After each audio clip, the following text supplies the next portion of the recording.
சமீபத்தில் நடந்து முடிந்த டெல்லி சட்டசபை தேர்தலில் 22 இடங்களை மட்டுமே பெற்று ஆம் ஆத்மி ஆட்சியை பாஜகவிடம் பறிகொடுத்தது. பாஜக 48 இடங்களில் வெற்றி பெற்று 27 ஆண்டுகளுக்கு பின் ஆட்சியை பிடித்துள்ளது. இந்த தேர்தலில் ஆம் ஆத்மி கட்சி படுதோல்வி அடைந்தது மட்டுமல்லாமல் அதன் தேசிய ஒருங்கிணைப்பாளர் அரவிந்த் கெஜ்ரிவால் புதுடில்லி தொகுதியில் தோல்வியடைந்தார். முன்னாள் துணை முதலமைச்சர் மணீஷ் சிசோடியா, சௌரப் பரத்வாஜ், சத்யேந்திர ஜெயின் உள்ளிட்ட மூத்த தலைவர்கள் படுதோல்வியடைந்தனர்.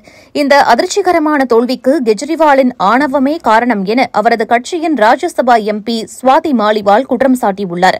ஆம் ஆத்மி கட்சிக்குள் ஜனநாயகம் இல்லை, கெஜ்ரிவாலின் ஆணவமே தோல்விக்கு காரணம் என்று அவர் தெரிவித்தார். கெஜ்ரிவாலின் தோல்வி குறித்து அவரது அரசியல் குருவாக கருதப்படும் அண்ணா ஹசாரே கருத்து தெரிவித்துள்ளார். ஆம் ஆத்மி கட்சியின் தீய நோக்கங்களும் அவர்களின் தவறான ஊழல் நடவடிக்கைகளும் கெஜ்ரிவாலின் பண ஆசையுமே டெல்லி சட்டமன்ற தேர்தலில் பின்னடைவுக்கு வழிவகுத்தன என்று தெரிவித்துள்ளார். இந்நிலையில் ஜன்சுராஜ் கட்சியின் தலைவரும் தேர்தல் வியூக நிபுணருமான பிரசாந்த் கிஷோர் இதுகுறித்து கருத்து தெரிவித்துள்ளார். மதுபான கொள்கை ஊழல் வழக்கில் அரவிந்த் கெஜ்ரிவால் கைது செய்யப்பட்ட உடனேயே தமது முதலமைச்சர் பதவியை அவர் ராஜினாமா செய்திருக்க வேண்டும்.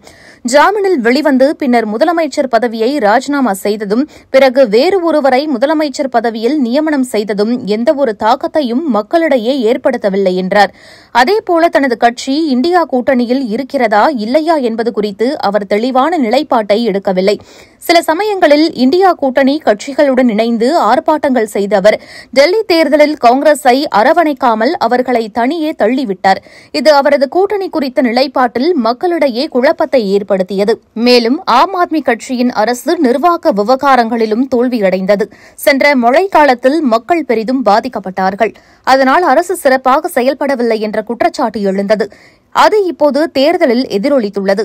இப்போதைய சூழ்நிலையில் டெல்லியில் ஆம் ஆத்மி மீண்டும் எழுச்சி பெறுவது மிகவும் கடினமான விஷயம். இனிமேல் பாஜக தலைநகர் டெல்லியில் இரட்டை என்ஜின் வேகத்துடன் செயல்பட்டு தன்னை பல மடங்கு பலப்படுத்தும். ஆகவே தற்போது அதிகாரத்தை இழந்துள்ள கெஜ்ரிவால் பிற மாநிலங்களில் கட்சியை விரிவுபடுத்துவதில் கவனம் செலுத்தலாம். குறிப்பாக கடந்த தேர்தலில் குஜராத்தில் ஆம் ஆத்மி சிறப்பாக செயல்பட்டது. எனவே அங்கு தீவிர கவனம் செலுத்தலாம் என்று பிரசாந்த் கிஷோர் கூறியது குறிப்பிடத்தக்கது.